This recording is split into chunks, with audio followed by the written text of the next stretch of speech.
안녕하세요. 멋진 상속의 서진수 변호사입니다. 자, 제가 오늘은 순간의 선택이 인생을 바꿀 수도 있는 굉장히 중요한 정보를 전달해 드리려고 합니다. 오늘 영상은 꼭 보셔야 됩니다. 일단 이해를 돕기 위해서 배경 설명을 좀 해드리면, 아빠, 엄마, 나, 그리고 동생, 이렇게 4식구가 화목하게 살고 있었습니다. 그런데 아빠가 하필이면 사업을 하다가 망해서 거액의 빚을 지게 되었어요. 그런데 그나마 다행인 건 엄마 명의로 집이 한 채 있었습니다. 집이 거덜났지만 집이 한 채 있으니까 그 집에서 어떻게든 고통을 참으며 열심히 살아가고 있었어요. 그런데 또 안타깝게 어머니께서 건강이 안 좋으셔가지고 돌아가시게 된 겁니다.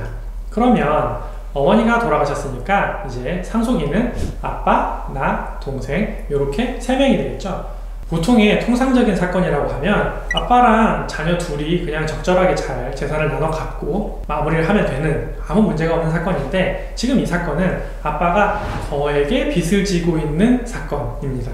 자, 이럴 때 아빠가 상속 재산을 받게 되면 그 돈은 다 채권자들이 가져가게 됩니다.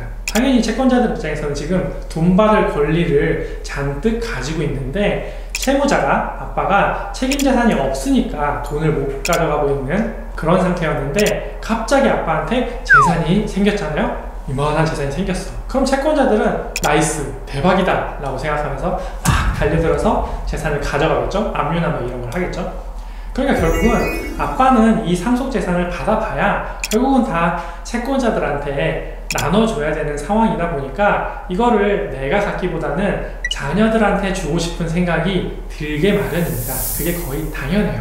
그런 상황이다 보니 이런 상황에 처해 있는 사람들은 크게 2가지 중에 하나를 선택하게 되는데, 하나는 아빠가 상속 포기를 해서 자녀 2명이 2분의 1씩 재산을 나눠 갖게 만들거나, 아니면 상속재산 분할 협의라는 걸 해서 아빠는 재산을 갖지 않고 나머지 자녀 2명이 2분의 1씩 재산을 갖는 것으로 협의서 같은 걸 작성해서 재산을 넘기거나, 보통 이 둘 중에 하나를 선택하게 됩니다.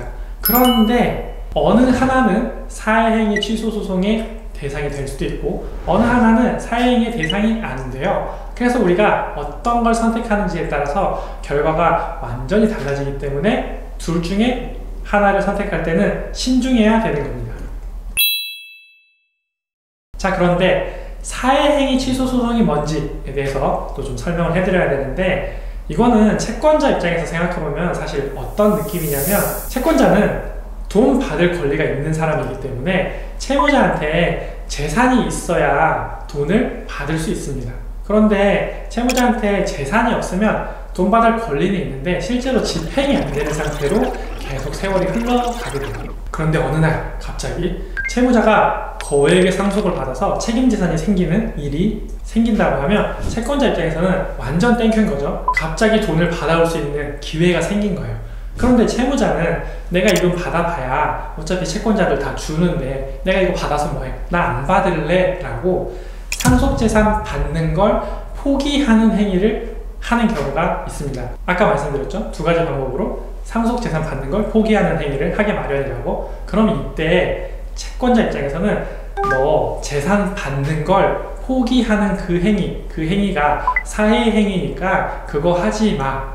그거 하지 말고 포기한 재산 다시 돌려놓고 나한테 줘 라는 취지의 소송을 할 수 있는데, 그게 사회행위 취소 소송이에요. 그러니까 채무자가 책임재산을 감소시키는 행위, 그걸 사회행위라고 하고, 그런 사회행위를 하면 취소해서 원상의 법으로 돌려놓고 그거 내가 가져갈게 라고 하는 게 이 사회행위 취소 소송이다 라고 생각을 하면 되는 겁니다. 그러니까 이건 채권자가 채무자한테 거는 소송이고 이런 종류의 소송이 있다라는 걸 일단 이해를 하시면 됩니다.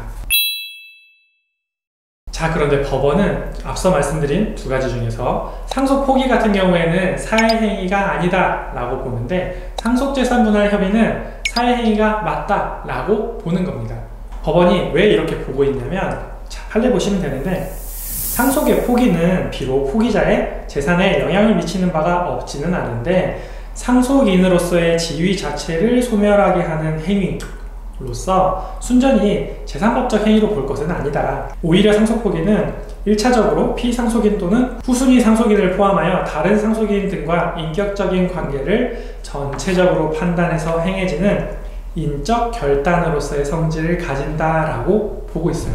그러니까 상속포기가 단순히 상속재산을 포기하는 행위라고 보기보다는 인적 결단으로서 상속인으로서의 지위를 포기하는 행위다라고 보는 겁니다. 반면에 상속재산 분할 협의는 일단 상속이 개시돼서 공동상속인들 사이에서 잠정적으로 공유가 된 그 상속재산을 전부 또는 일부를 상속인 중에 누가 가질지를 정하는 그 새로운 공유 관계로 이전하는 재산권을 목적으로 하는 법률행위의 성격을 가지고 있다라고 보는 거예요.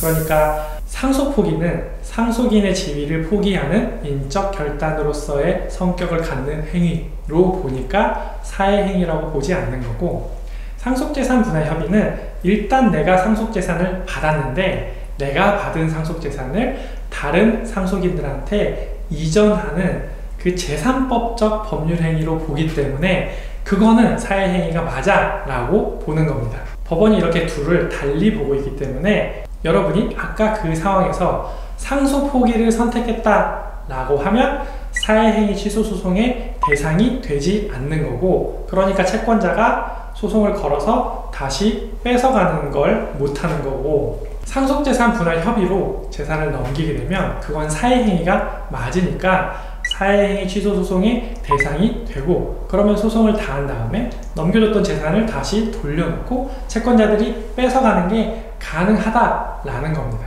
이렇게 사실 아무것도 아닌 것 같은 그 둘 중에 어떤 걸 선택하는지에 따라서 상속재산을 전부 다 채권자들한테 빼앗길 수도 있는 그런 상황이 되는 거기 때문에 사실 이 둘 중에 어떤 걸 선택할지는 굉장히 중요하고, 이런 설명을 듣고도 이해가 잘 안 된다 라고 하면 그냥 내가 지금 채무가 엄청 많은데 누군가로부터 상속을 받을 상황이다 라고 하면 상속포기랑 상속재산 분할 협의 중에서는 상속포기를 선택하셔야 된다 라는 것만 기억을 하시면 되겠습니다. 자, 오늘은 이렇게 굉장히 중요한 정보를 하나 설명해 드렸고, 다음에도 또 유익한 정보로 찾아뵙도록 하겠습니다. 감사합니다.